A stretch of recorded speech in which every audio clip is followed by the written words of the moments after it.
Alhamdulillah, projek dekat V-Farm ni projek pasang playground, projek pasang awning-awning ni apa semua ni kan. Kalau tengok dekat sana semua dah siap dah ni kan, tinggal sikit-sikit saja lagi.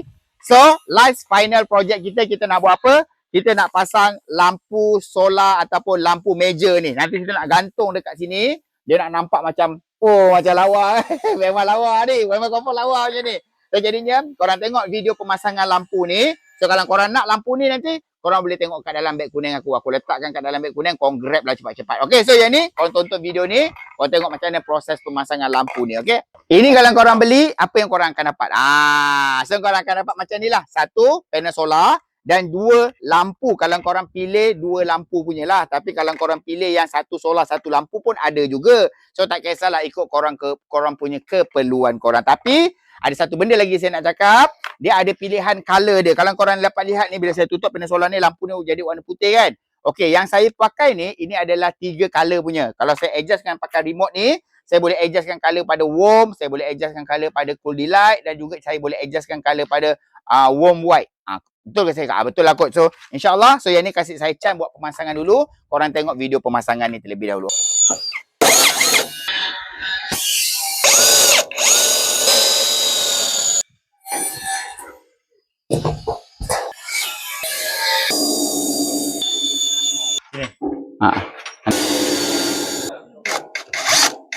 Ulang balik proses tu.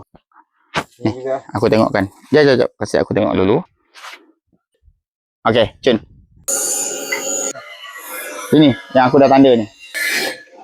Alhamdulillah, lampu kita nampak kiri kanan semua kita dah gantung. Okey, so sekarang ni, ini dia punya panel solar dia ni. So, cara nak sambung dia senang saja. Masukkan dia ni, tak ada polarity, tak ada kanan, kiri, negatif, positif. Korang masukkan sahaja dekat panel solar dia ni, dekat wire dia macam ni. Okey, settle. So, dekat belakang panel solar ni, dia ada button on off. Nampak tak? Ada button on off. Korang on kan siap-siap. Okey. So, bila korang dah on siap-siap, panel solar ni, macam mana nak buat ni? Panel solar ni, korang letakkan dekat atas bumbung ni. Kena pastikan matahari direct. So, Alhamdulillah, tempat saya ni matahari dia memang cukup kau-kau. Jadi, saya letakkan saja dekat atas bumbung ni. So, wire ni nanti saya akan kemaskan saja. Okey? Alhamdulillah. Selesai sudah kita punya projek ni. Tapi, okey, korang tengok dahulu video pada waktu malam ni. Cantik kan? Cantik saya cakap korang. Korang takkan menyesal je kalau korang beli. Harga dah lah tak mahal. Tapi lampu dia sangat-sangat cantik kan? So, yang ini saya letakkan kat dalam beg kuning. So, siapa-siapa nak lampu gantung macam saya pasang ni, korang boleh dapatkan dekat beg kuning saya sekarang. Okey? Assalamualaikum.